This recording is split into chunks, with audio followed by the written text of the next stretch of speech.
All right, I'll read. Now the whole world had one language and a common speech. As men moved eastward, they found a plain in Shima and settled there. They said to each other, "Come, let's make bricks, bake them thoroughly." They used brick instead of stone and tar instead of mortar.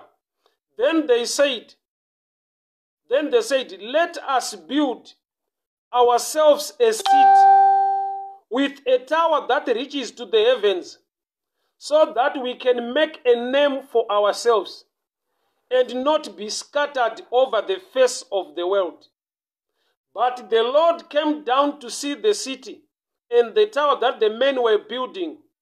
The Lord God said, "If as one people speaking the same language they've begun to do this, then nothing they plan to do will be impossible to them.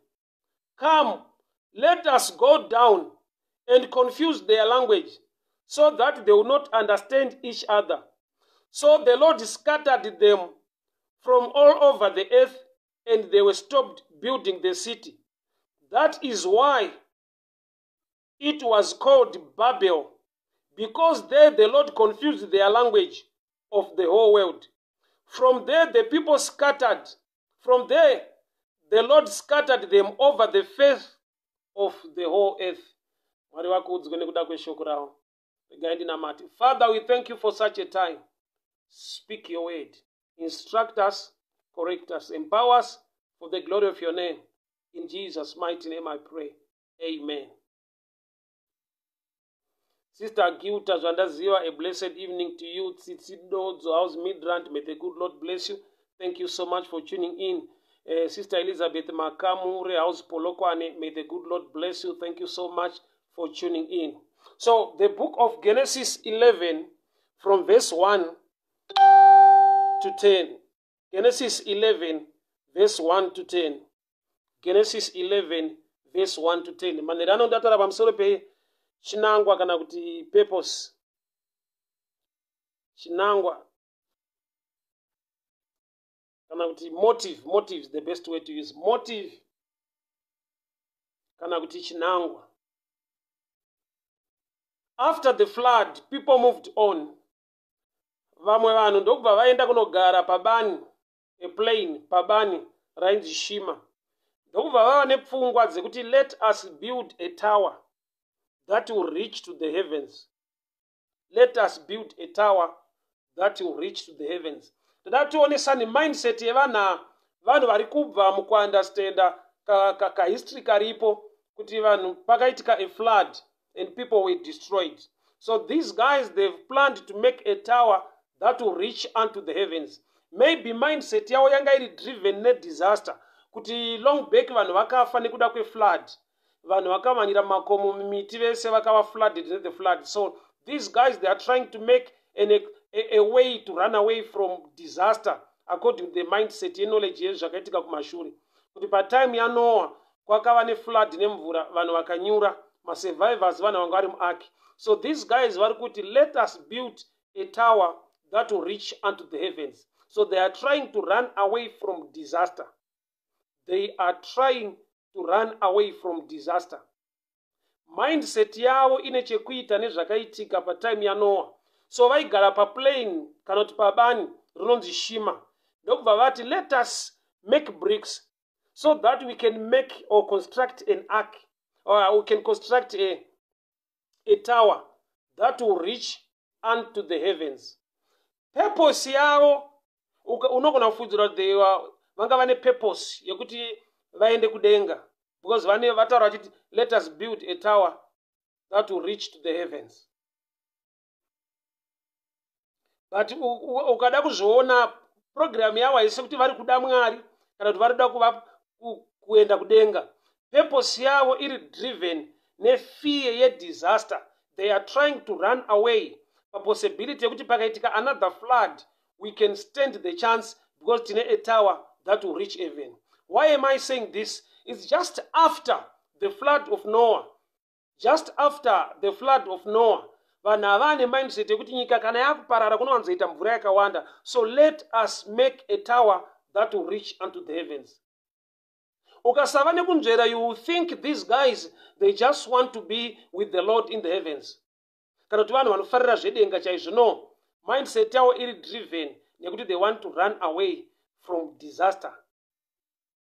Havadi kufa neflood nekuti history iri pamashure pavo inoti kwakava nedutu remvura neflood, vanhu vakafa, the survivors vanhu vanga vari muark. Saka ava havana kupiwa ma-measurements from heaven, havana kupiwa ma-resources yekushanda nawo from heavens. They are just thinking about it. Remember, kusurviva kwakaita Noah, he was given the measurements, he was also given the knowledge concerning how to build the ark, and also my resources. Mwari vakatomoti take the gopher wood. So picture ya Noah and these guys is actually the opposite. These guys, the vane mindset yekuti kana kwakamboitika nhamo nekuda kweflood, what we can do now, let's make a tower that will reach the heavens. Their motive is not to go to heaven. Motive yavo haisi kuti toda kuenda kuna Mwari kuda denga.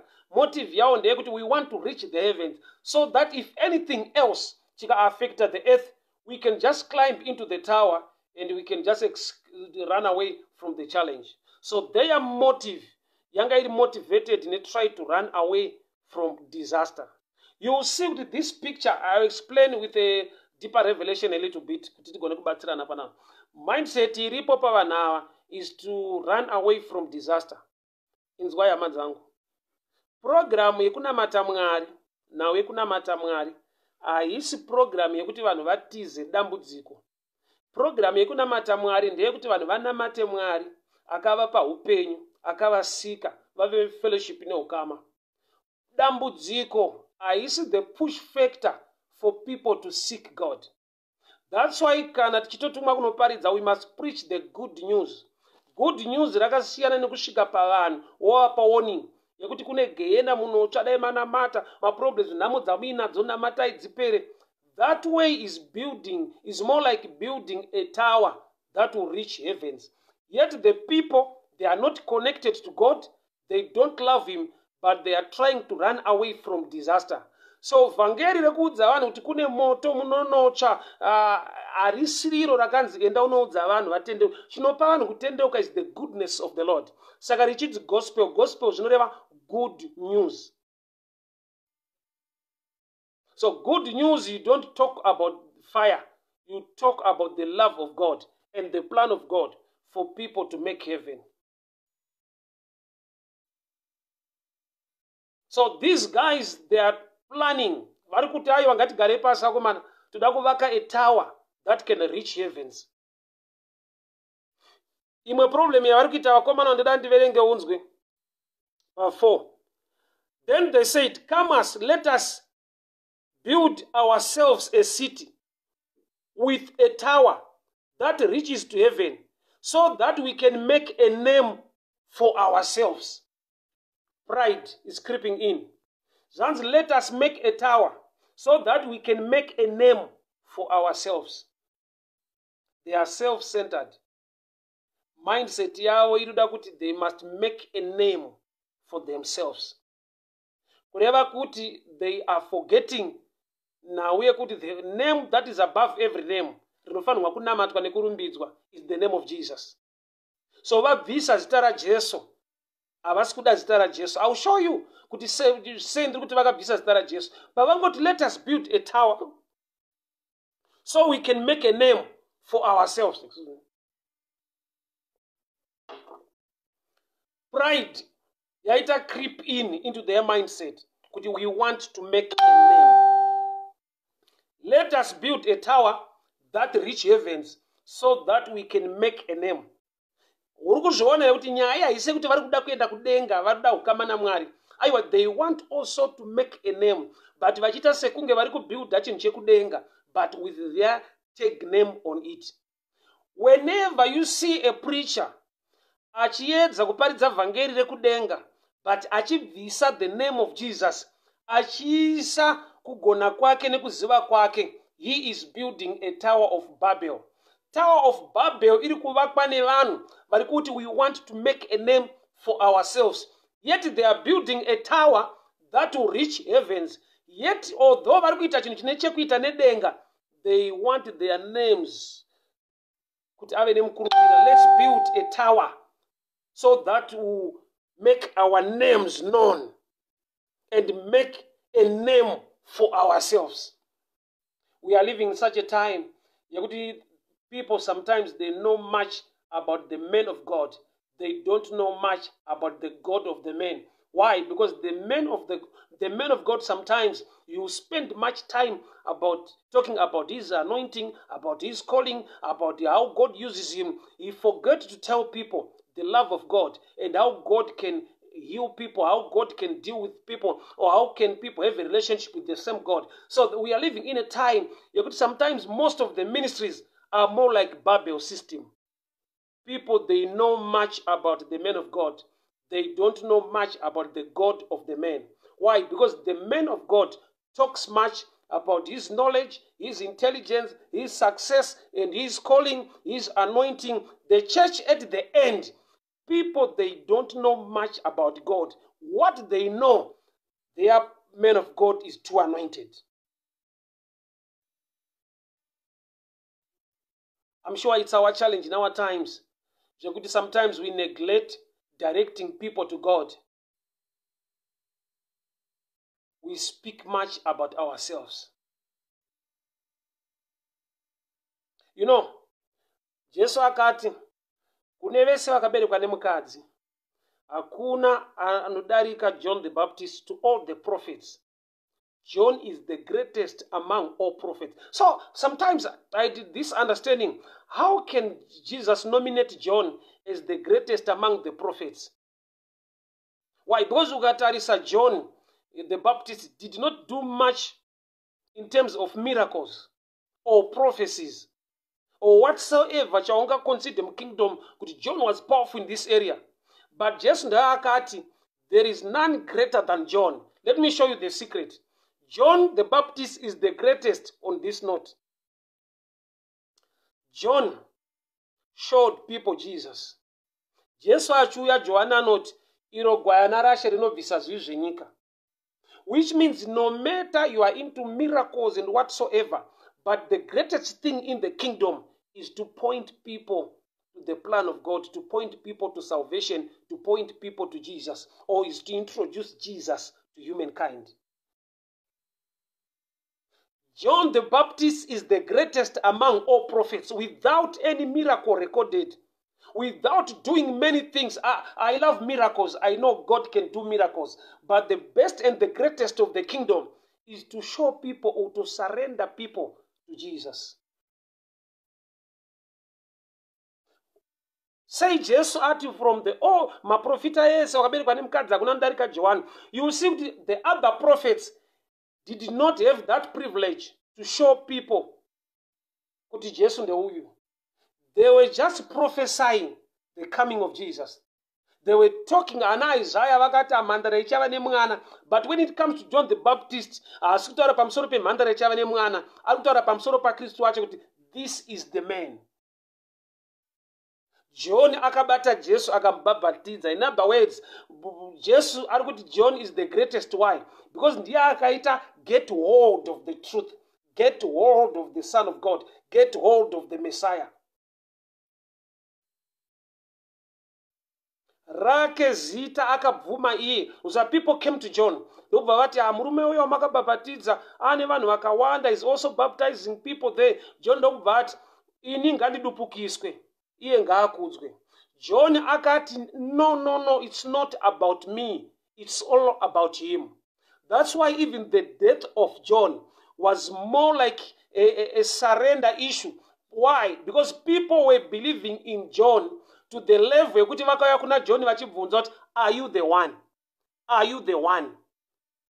Dai ari John anoda kubuilda eBabel, anoda kuzvigadzirira zita, he could have said that I am, and hakuna emurambira. But guess what? Iye John akati I'm not the one coming after me. Kuna ari kuuya shure kwangu. I'm not the one. Because there are times when people trust you, people love you, people elevate you, people respect you, and you simply tell them, I'm not the one. but Jesus is the one. I don't know. John, vanhu pavaiva kuna John vaibvunza vachiti ndiwe here kana kuti mirire umwe ndiwe here? Are you the one? Yobva, no, I'm not the one. I'm not. With all that respect yaanga akomanda musociety, akaita swallow pride, akava nekuunderstanda kuti I must show people Christ. I am not the one. Kurati ari kuramba kubuilda a Babel, a system iri man-made, yet iri kuratidza vanhu the heavens, but iri kumeka a name for a man. Mwari vatibatsire. Mazita edu abviswe, raJesu rive panzvimbo, rake rikudzwe. So these guys vari kuti let us build a tower that will reach heaven, so we can make name for ourselves. Pride. Let me go to Genesis 11:3, Papa. They said to each other, come, let's make bricks, bake them thoroughly. They used the brick instead of stone. Zvanzi vakati ngatigadzirei zvidhina zvatichashandisa pakuvaka. Let's use bricks instead of stone. Remember, Jesus is the stone, is the rock. Dombo really already made by God. Rakasikwa na Mwari. Making bricks, it's a man-made system. So instead of using the rock or the stone, that is Jesus, because there's only one mediator between man and God, and that is Jesus Christ. So we don't want the Jesus gospel pakati for us to reach heavens. Let us have our own intelligence, a system that we can build. Bricks are man-made. Bricks akadevelopwa nemindset nekufunga kwemunhu. Matombo agara aripo naturally, but vakasiya zvakasikwa naMwari zviri meant kubuilda the kingdom of God. Ndobva vati, instead of stone, so instead of Jesus, they opt for their own mindset.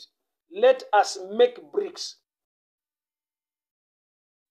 Ukatarisa dombo rinoita sekunge harina shape. Dombo rinongoya riri in different shapes. But zvidhina zvine mashape zvakarongeka so unoona sometimes ukasava intelligent kana kuti ukashaya revelation, pane rimwe guvhange revanhu rine kakurongeka kwekuti unotonzwa kunge ndiro, yet vatosiya the original. The original rinoita sekunge harina shape, but ndoraiswa naMwari panzvimbo. So instead of stone, they made bricks. Vakagadzira zvidhina. We are living in such a time yekuti zvidhina zvawanda. Kune kuronga kwevanhu kurongeka. Ukasaziva kuti it takes the Spirit of God kuti uzive kuti patiri pakarongeka, but hapana Mwari. It's possible to have church without the presence of God in the church. It's very possible. It's possible to have church without the presence of the owner of the church, or without the presence of the Spirit of God in the church. Church can be a systematic thing. Chinoitika out of kurongeka kwevanhu. I'm not saying kurongeka kwakaipa, but as I always say, kurongeka kwakanaka, but regai kurongera Mwari muridzwe zvinhu. Kurongeka kuri right, but hamumurongere muridzwe kereke. Bible rangu rinoti let the Spirit lead the church. Which means ukanzwa pane kutaura ikoko, pane zvakawanda zvinogona kushandiswa kutungamirira church. Wisdom dzevanhu, intelligence dzevanhu, kuronga kwevanhu kunogona kutotungamirira kereke. But shoko rinobva rati the Spirit of God, the Spirit of the Lord must lead the church. Kura zvinogona kutungamirira church zviriko, but muridzi wechurch ndiye anofanirwa kuitungamirira. So instead of stone, they made bricks. Instead of stone, they made bricks. Fungwa, they want to reach the heavens. Yet, connection ye heaven, ye denga, nenyika, ndi Jesu. Ivo ndokubva vaita reject the stone. Hatidi dombo. Ngatigadzirei zvidhina. Eno unonzwa kukanya zvidhina, kugadzira zvidhina, kune labor. Matombo haana labor, atoripo kudhara, kungotora dombo muchigadzika. Stonework, kungotora dombo muchigadzika. But kana zviri zvidhina, zvine much labor. which simply means kana iri pfungwa yevanhu ine kurwadza kurimo. Bible rinoti kuna Matthew 11:28, come to me makaneta makaremerwa and I'll give you rest. Carry my yoke, for my burden is light. Kunoti kana zviri zvake unonzwa nekureruka. Kunamata mufaro haisi hondo. Kunamata mufaro haisi hondo. Kunamata chakasiyana nechisoja. Haisi hondo, haisi mutsimba. Carry my yoke, for my burden is light. Sign yekuti ndezve kingdom, ndezvaMwari. Hazvina mutsimba. Hazvirwadze. You enjoy. Why? Because anokupa his rest so that you can carry. So I always tell people this way, kuti ukangonzwa zvaakurema chete, usashingirire. Tura mutoro wacho ubvunze bishop kuti hamuna zvenyu zvamazowedzerera. Why? Because iye muridzi wacho anoti takurai joki rangu nokuti rakareruka. Ukanzwa raakurema usatrai kushinga. Kunamata haisi hondo, kunamata mufaro, kunamata kutsvaka nekuziva the plan of God. So kurema sometimes is sign yekuti pane zvatutsirwa nevamwe vanhu. Mark 11, remember Jesu unotuma vanhu kunotora dhongi rarakasungirirwa. Vanhu vanotora dhongi vauya naro kuna Jesu. Jesu ndiye anozotasva dhongi achienda naro Jerusalem. But vakomana vakatumwa ava tu vaigonaita musikanzwa yekumbochinjana kutasva dhongi vachirunza kuna Jesu. Like what's happening in our times. Yekuti munhu zvamwari zvacho unoziva kuti zvakareruka apa izvi ndezvevanhu zvaakurema izvi. Unenge wakagarwa nevanhu kwete naJesu.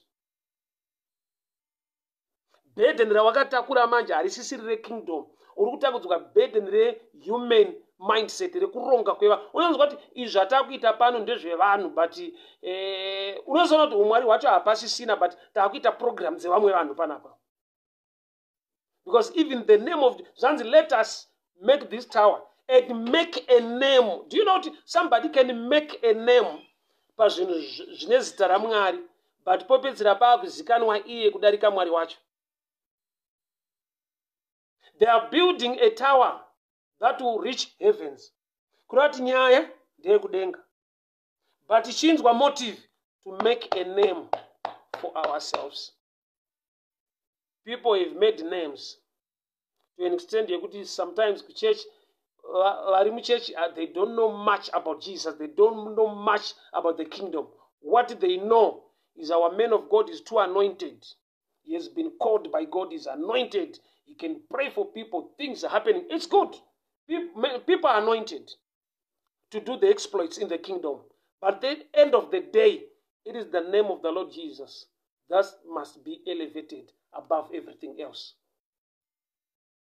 Izita raJesu bedzi rofanirwa kuzikanwa nekusimudzirwa. Let us build an ark that will reach heavens. They did not pray about it, thinking. Do you know what vanogona kutoita zvechurch zvisina kana connection nedenga, but ingori thinking, kungoona kuti how others are doing. Vamwe vanoita so masongs vanoimba aya, vanoti you can copy. I remember there is a clip panetaura kuti you can copy kuvaka kuri kuita Noah Ark. You can copy my measurements ese, you can copy my materials ese ari kushandisa. But chinoita kuti unyure inyaya yekuti Bible rinoti Noah found favor in the sight of the Lord.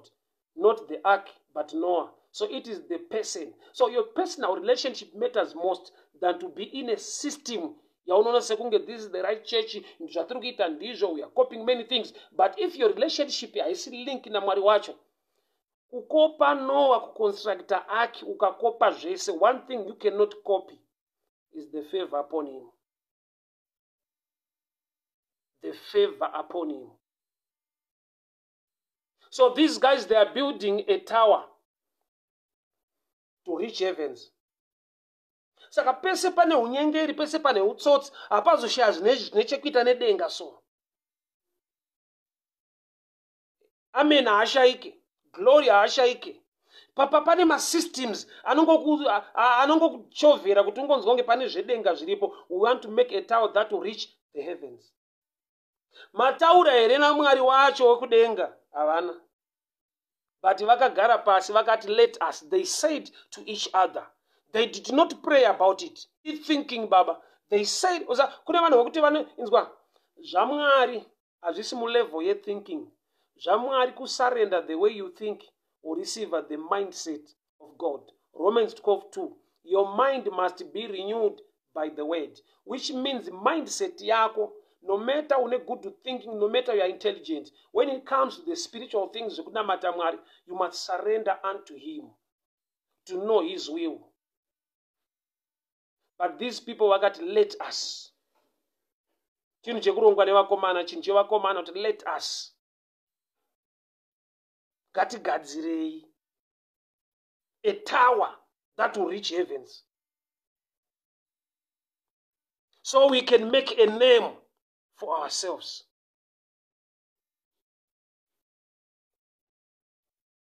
So that we can make a name and not be scattered over the face of the whole earth.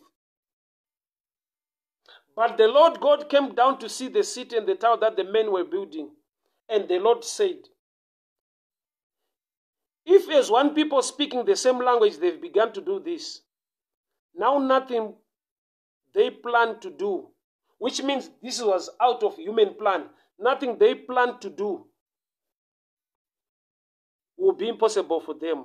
Verse 7, come, let us go down and confuse their language. Vana neplani yese kuda kuenda kudenga. Guess what? Kuti vakafaitwa nani? Not by the devil. God himself. Yagati, let us go down and deal with these guys. Inda Mwari varita sekunge varikurwisa vanhu varuda kuya kudenga. Why? Because there is only one way and Jesus is the way. Nyangwe pakava nedzimwe dzina dzakarongeka dzezvidhina dzekuchenjera kwevanhu dzakarongeka mushemushe dzineka uniform dzineka pattern dzineka system, we must take Jesus as the only way to the Father. Frederick Mbiri, how are you doing, my brother? Enwe Makokoro, thank you so much. Bishop Zulu, how are you doing? Say, how are you keeping? Thank you so much for tuning in. Thank you so much, Bishop Zulu, for tuning in. So you see these guys, but instead of stone, let's make bricks. Ngatigadzire zvidhina wakomana. Pakakanyiwa zvidhina.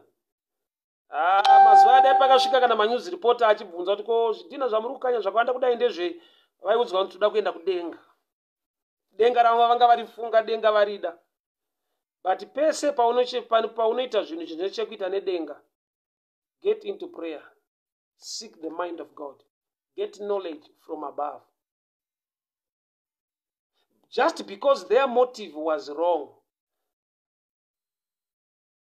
God had to fight them. Zvinofadza Mwari kuti vanhu varada kuenda kuna baba wavo, kuna Mwari, kune musiki kudenga.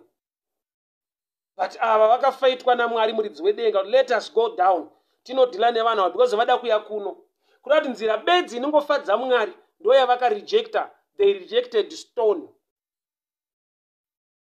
and they used bricks. Dombo ranga riripo. They used brick instead of stone, tar instead of mortar. People of God, hear me very well. Akafaita vanava is not the devil, but God himself.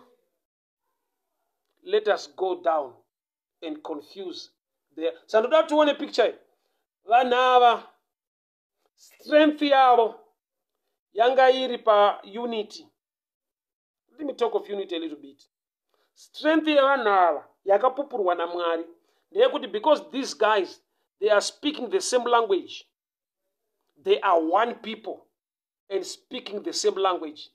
Whatever they plan to do, hakuna anogona kuvadzivisa. Whatever they plan to do, because they are one people and they speak one language, hakuna anovadzivisa. Mwari akatoti, let us go down and confuse their language. Kuti strength yavo yange iri pa unity ne language. These are builders. Havana kutorerwa zvidhina, havana kutorerwa mabhara, havana kutorerwa matrowel. Mwari akabvisa language yaikonzera unity. Let us go down and confuse their language.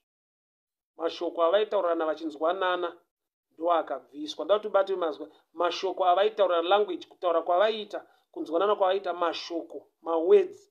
Let me use this, words avaitaura pacommunication. Mwari ndiye akati let us go and confuse their language. Kureva kuti pakaconfuswa language yavanhu ava, because Babel, it means confusion. More like Babylon, a mixture of languages, Babylon, confusion. So vanhu vaka confused with their language, vakatadza kunzwanana, and then they were scattered. Havana chinhu chavakaita. Words avaicommunicata vachishandisa pakutaura pakuda kuvaka, vanga vaine one speech, one language, and they were one people. So kana vanhu vakatadza kuenda kudenga, Mwari nekuda kwekuti abvisa language mutauro pakati pavo. Let's skip to Acts 2. Mabasa apostle chapter 2. Church yatanga. Jesu adeura ropa. This is now a new covenant. Both testament icha inotanga kana the testator afa ropa radeuka. So pana Acts chapter 2. When the day of Pentecost fully came, they were together in one place. And suddenly, like a mighty rushing wind from heaven came and filled the whole house where they were sitting. Vanhu vanga vari mu upper room vachimirira mweya mutsvene. Vanhu vanga vari mu upper room vachimirira mweya mutsvene. Mweya mutsvene ndokubva auya like a mighty rushing wind and filled them all. And they began to speak in other tongues. Why? Kuna Genesis 11, vanhu vaka confused wa language, vakava scattered, vakasawirirana. Acts chapter 2, Mwari auda kuvaka a church that can reach or make heaven. Saka chakabviswa pekutanga kuti vanhu vatadze kuvaka a tower that reach heaven was language, speech, kana kuti words pa communication yao. So the only thing chaida kuti wa restoration na Mwari for the church to make it now to heaven, Mwari aida kudzorera language yedenga. So mweya mutsvene paakaburuka, the first gift to hit the believers vanga vari mutawa kana kuti vanga vari mu upper room, mweya mutsvene akavapa the power yekutaura. They begin to speak. Why? Because uku vakava scattered, vakasataura zvakanaka, vakasakanzwanana, vakasawirirana, vakava scattered. But pana Acts chapter 2, nokuti ichurch manje ine ropa raKristu yakagamuchira Jesu. Jesu wadaverenga kumashure uku zvanzi instead of stone they used bricks, but this time this church yakushandisa dombo, ende dombo riripo is Jesus. Yakagamuchira Jesu roti yakushandisa dombo. Saka kana yakushandisa dombo inodzorerwa mutauro. Saka mweya mutsvene paakaburuka like a mighty rushing wind, akavapa the gift of tongue. Tongue kureva rurimi, mutauro. Nyangwe vaitaura zvakasiyana, but vaitaura chinhu chimwe chete. They were worshiping God and praising God in different tongues. Although they were speaking in different tongues, they were speaking the same message.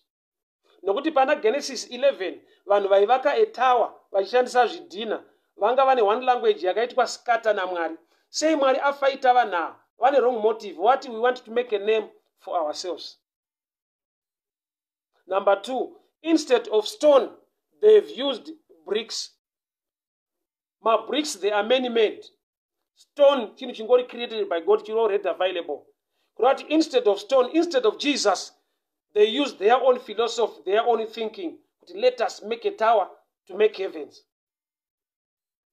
So, per Acts chapter 2, is restoration. Yet the same people, the same church that can now make heaven. Because you can only make heaven through Jesus. Through bricks, which is human effort, you cannot. But through Jesus, which is the grace of God that is already given to men. Because matombo agara ariko takapiwa na Mwari. But zvidhina zviri many-made. So the Acts 2 church iri kushandisa dombo kuvaka. Why? Nokuti yakaudzwa naJesu ende munomirira mweya mutsvene. uku kuna Genesis 11 vakasiya dombo vakashandisa zvidhina. Act 2 vari kushandisa dombo, havachada zvidhina, man-made philosophy. So Mweya Mutsvene paakauya akavapa the power of tongues or language or speech ine chekuita nedenga. And what was their motive? To preach the gospel, that is good news for people to make heaven. So battle iri kuna Genesis 11 yakatangira pa motive. What was their motive to make heavens? Kana vachirejecta dombo anova Jesu. Let's check their motive. Their motive was not to have relationship with God, but they wanted to make a tower that will reach heavens. Kwavo kuda denga iri. No, check these guys. They are just coming after the flood ya Noah. So chavaka discover pa flood ndechekuti vanhu vakanyura nokuti vanga vari mumakomo vari mumiti, mvura yakabva yaita rise above. So they want to build a tower so that it will be a gateway, a system that will make them survive pakazoda kuva neflood zvakare. People of God, hear me very well. Vhangeri haisi nzira yekuti vanhu vatize matambudziko. Vhangeri ndeyekuti vanhu vadzokere kuna Mwari wavo musiki. Kunamata haisi system yekutiza nhamo. Kunamata isystem yekunamata Mwari musiki mupuwa upenyu anokurongera zvakanaka. Inzwa, Adamu haana kuiswa mugadheni naMwari ndokubva audzwa kunzi ukasandiitira mushe ndokukuwadza nenzara ukaita musha. Adamu asati agona chinhu, Mwari vakamusika out of the love of God vakamuisa mugarden.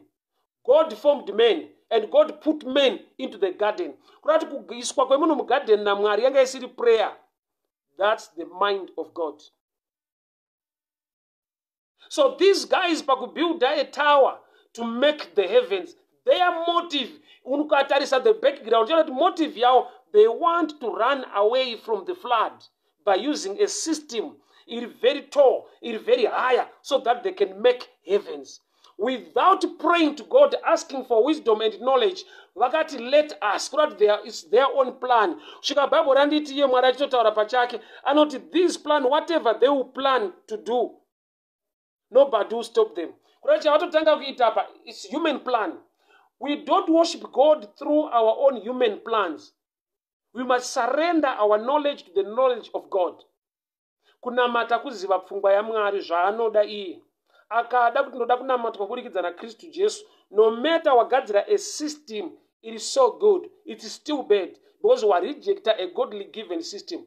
Instead of stone, they use bricks. I'll give you this example. Mwari vakati ndipe mvura. Iwe wobva wati rega ndinyatsofadza Mwari, wobva wapa drink. Drink rakanaka kudarika mvura. But nekuti hauzive purpose, tiseye vati ndipe mvura, unenge watadza. Why zvichida vari kuda kugeza maoko. Oza shoko raMwari haridi kuti uri improve. Shoko raMwari rinofanirwa kukuimprove iwewe. Don't try to improve the word of God. Kuti une zvawakuisa kuri improve. Iro pacharo rakatokwana. So Mwari vakati ndipe mvura, iwe wapa cascade. Waita mistake, watotadza. Why? Nokuti hausi kuziva sei wavati ndoda mvura. So these guys had a wrong motive, yet they were talking about heavens. Mwari vatibatsire. Talking about heaven with a wrong motive is a disaster. Motive chinji is so dangerous when you have the wrong motive in the things of God. Maiva James and John from Matthew 20. Maiva James and John vakauya kuna Jesu. Zvikanzi Ishe kana maakutonga ndikuda kuti mwana wangu mumwe ave kuright, mumwe ave kuleft in your kingdom. Ukazvitarisa vanenge vane pfungwa yakanaka yekuti vana vavo vave mapartakers yeushe hwaMwari. But the motive iri human yandinoziva ndeyekuti amai ava vakaziva kuti mwana wavo James ari kuright kwaJesu, John ari kuleft.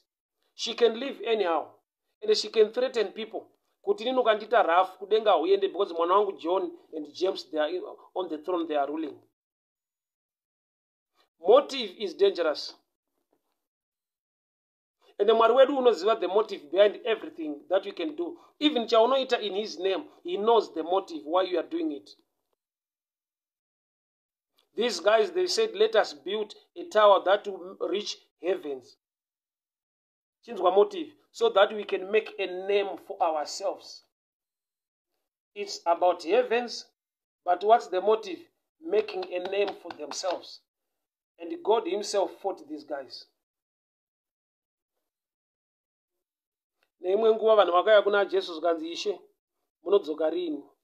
Jesu ndokubva ati handizivi musine nguva asi Baba vari kudenga. Achibva kutaura ipapo unonzwa kuti ini naBaba tiri vamwe chete.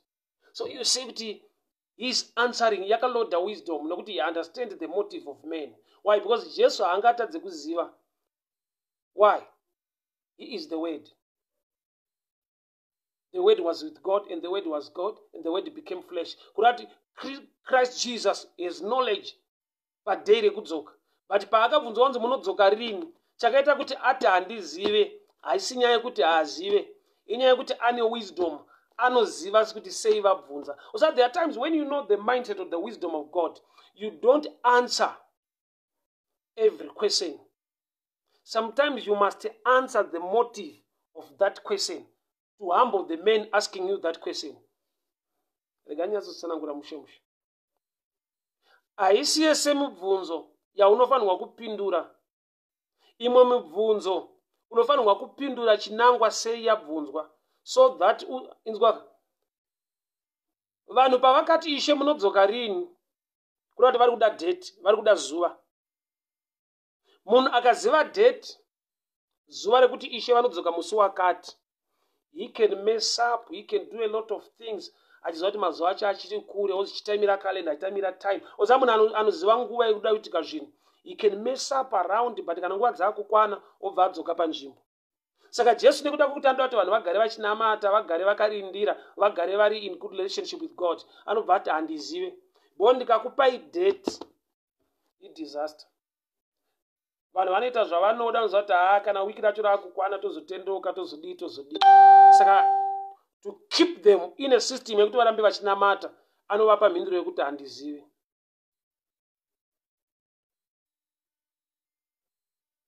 People of God, hear me very well. Check your motive in the things of God. Check your motive. Check your motive. Your motive matters most. In preaching, check your motive.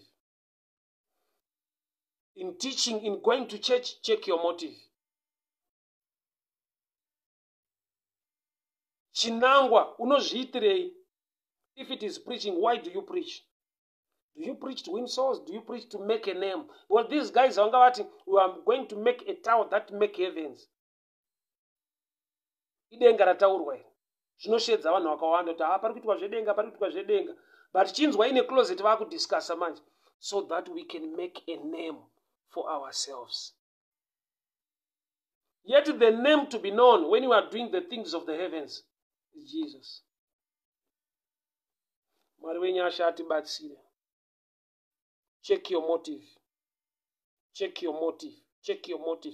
Do you know, Herod paakati kuma wise men, kana mamuwana Jesu, bozi vakati tikutsvaka mambo aberekwa, zvikanzi kana mamuwana muuye nepano muchindudza, because I also want to worship you. Ma wise men pavakasvika vakawana Jesu, vakapiwa advice in a dream. Do not go back the same way yamauya nayo. But don't go back to Herod and tell him kuti Jesu ari papa. Because motive ya Herod Mwari waiziva, he was jealous kuti ushe hwaenda nokuti vakanga audzwa kuti kuna mambo aberekwa. He was planning to kill, not to worship. But chinzwa language yake, kana mamuwana muuye mundiudze, because I also want to worship him. Yet he was not ready to worship. He was ready to kill. But chinzwa language yake, he worship. Mwari atipe mweya wekunzvera. Because there are times we've joined the systems, organizations that are not with the mission of God at heart, but they just want to make a name using the system called Tower of Heaven. Tower of Heaven can resemble a church. tower that reach heaven can resemble a ministry.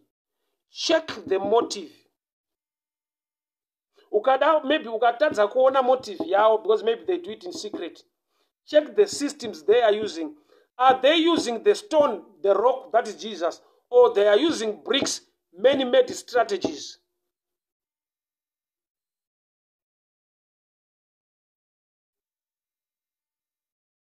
Ukangotadza kuziva kuti motive yao ndeyei, because maybe you just joined the organization, maybe you just joined the ministry of the church, but I've come to let you know this. Check kuti vari kushandisa zvidhina here kana kuti matombo. Dombo ndi Jesu. Jesu ishoko.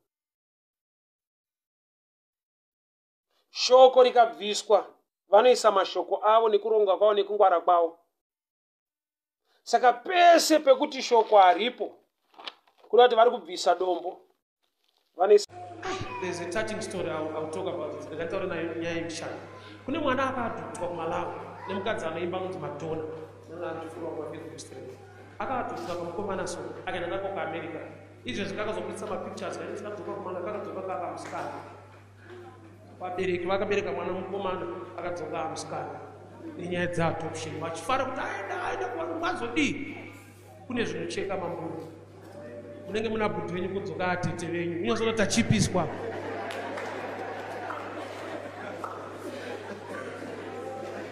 Unozoona kuti saka rugare rwacho runa Satani futi. Ufunge chakanaka chisina Mwari achinambonaka. Zvauri kufarira zvese zvikashaiwa nyasha dzaMwari, zvinhu zvinouraya munhu, zvinokuvadza izvi.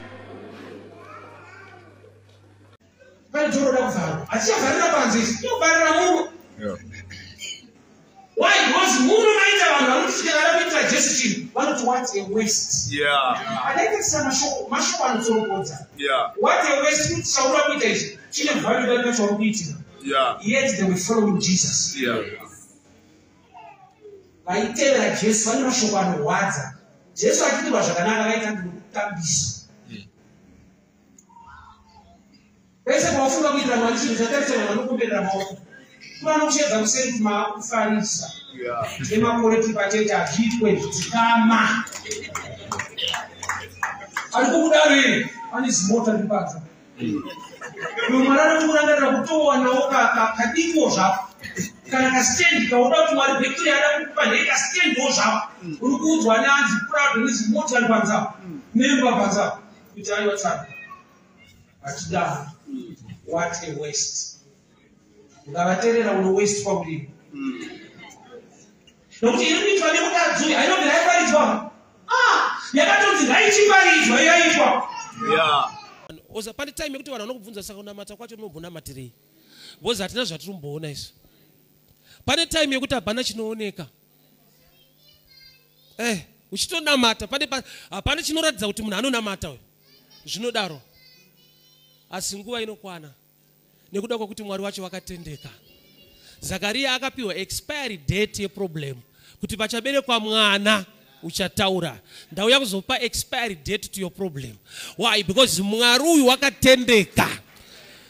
Chawakaita uchiitira Mwari, Mwari ngavazviratidze muupenyu hwako. Nyika ngaisvike painoziva kuti unonamata Mwari mupenyu asingakanganwe. God is so faithful. Mwari havakanganwe. Watu kuzodza kunobva kuna Mwari. But pane munhu aitera munhu. Enda akakuwana.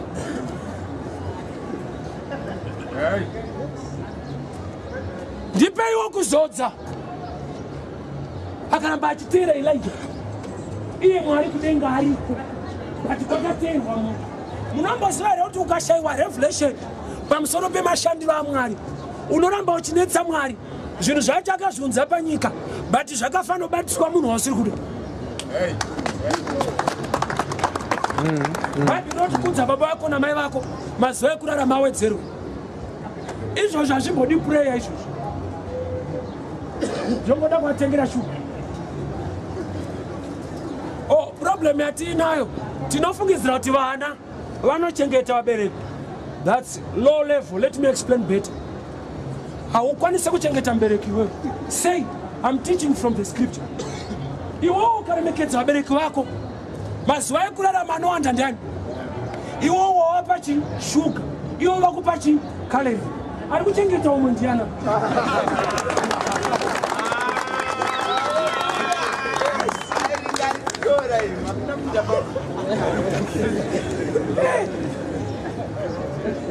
ari kukupa mazuva ekurarama ane simba kudarikira iwo wamupa shuga yebrown.